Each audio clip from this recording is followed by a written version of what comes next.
We are going to play through every Story of Seasons game from the series' conception to the modern day. Along the way, we are going to rate them against each other to determine which ones are the worst and which ones are the best. Oh boy, not another Game Boy Color Harvest Moon. This time we are playing the sequel to the original Harvest Moon for the Game Boy Color. Hopefully my ears are ready for this. Time to boot it up.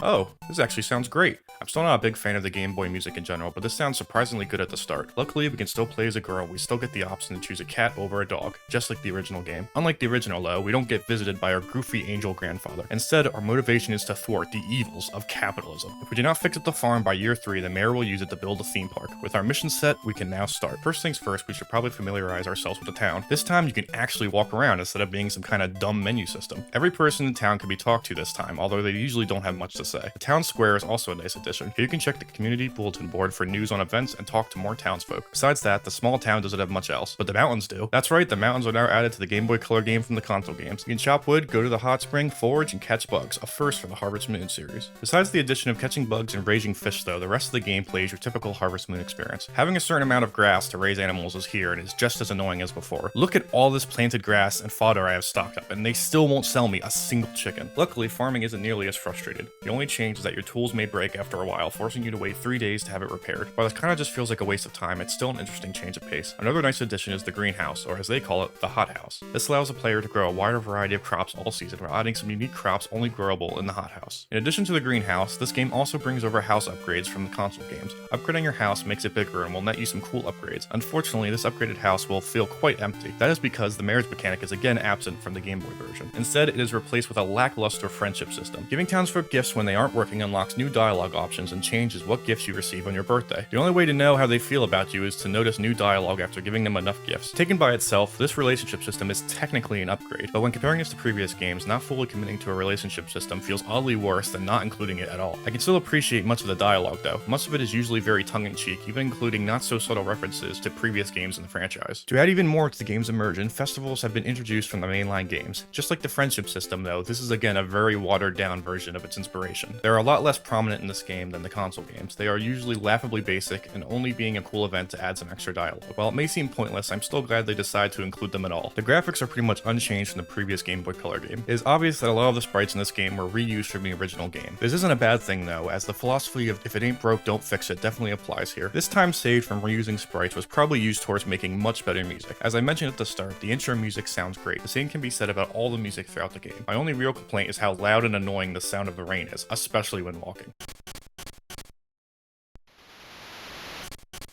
Overall, the music and sound design is a massive upgrade from the previous Game Boy Color game, especially when considering how low the bar was set. This sentiment perfectly summarizes the game as a whole. I believe this game does a great job of using the original Game Boy Color game as a foundation. Having such a shaky foundation means that the game could have easily flopped, but I was surprised with how much fun I had. Its biggest weakness is the marriage mechanic being removed in favor of a watered-down friendship mechanic. While this is a massive letdown, I do not believe it's enough to distract from the fun of the game as a whole. This places it at the number 3 spot, ahead of the first Game Boy Color game and slightly behind the SNES game. If you're looking for the best Harvest Moon experience overall, Harvest Moon 64 is still the best option, but if you're hoping to take the farming experience on the go, Harvest Moon 2 on the Game Boy Color is perfect.